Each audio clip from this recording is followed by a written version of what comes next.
आज मैं आपको शेर और बिल्ली की एक अनोखी कहानी सुनाता हूँ।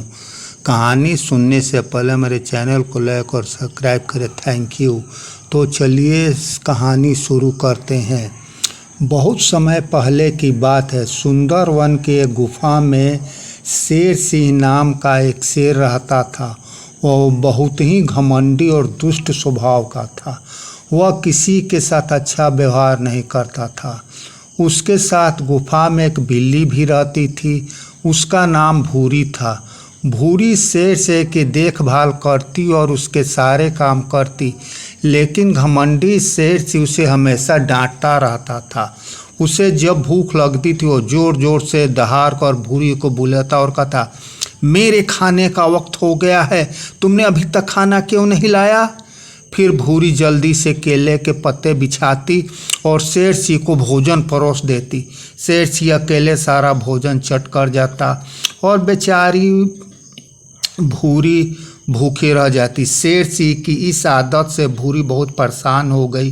वह वहाँ से भागना चाहती थी, परंतु शेर सिंह के डर के कारण वह भाग नहीं पाती थी।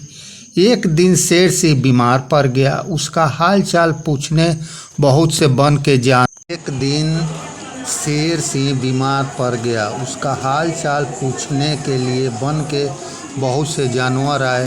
भूरी ने उन सब का स्वागत किया। तभी शेर सिंह बोला, भूरी, सभी के लिए जल्दी से भोजन लेकर आओ। भूरी ने कहा, घर में आग नहीं है। शेर सिंह ने आदेश दिया, जाओ गांव से जलती हुई लकड़ी लेकर आओ। बेचारी भूरी तो काम के बोझ से पहले ही दबी हुई थी।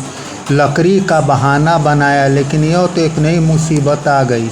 शेर सिंह से कुछ कह नहीं सकती थी, अतः झाड़ियों और पत्थरों को लांघती हुई वह पास के गांव में पहुंची। वहां गांव के बच्चों ने भूरी को देख लिया। उन्हें उसे गोद में उठा लिया और बड़े प्यार से उसके बालों पर हाथ फेरने लगे। एक छोटा बच्चा बोला, आहा, बिल्कुल रेशम जैसे मुलायम बाल। भूरी का सब बात अच्छा लग रहा था। पहले कभी किसी ने उसे इतना प्यार नहीं किया था। अच्छा लग रहा था, पहले कभी किसी ने उसे प्यार नहीं किया था। बच्चों के साथ खेलने लगी, तभी उसे शेर सिंह की याद आ गई। वह डर गई और बच्चे की गोद से उछल कर एक घर में घुस गई। वहाँ एक बुढ़िया खीर बना रही थी।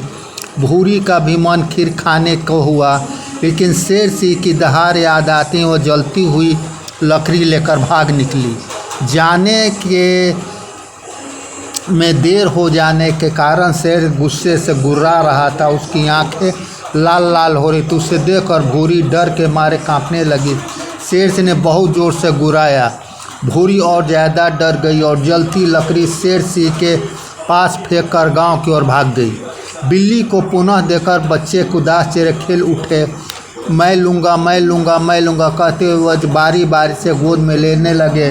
इतना प्यार पाकर भूरी की आंखों में आंसू गए। वह वन से वापस न जाकर गांव में ही बसने का फैसला बना लिया। इस तरह बिल्ली हमेशा के लिए वन से निकलकर शहरों और गांवों में हमारे साथ रहने लगी।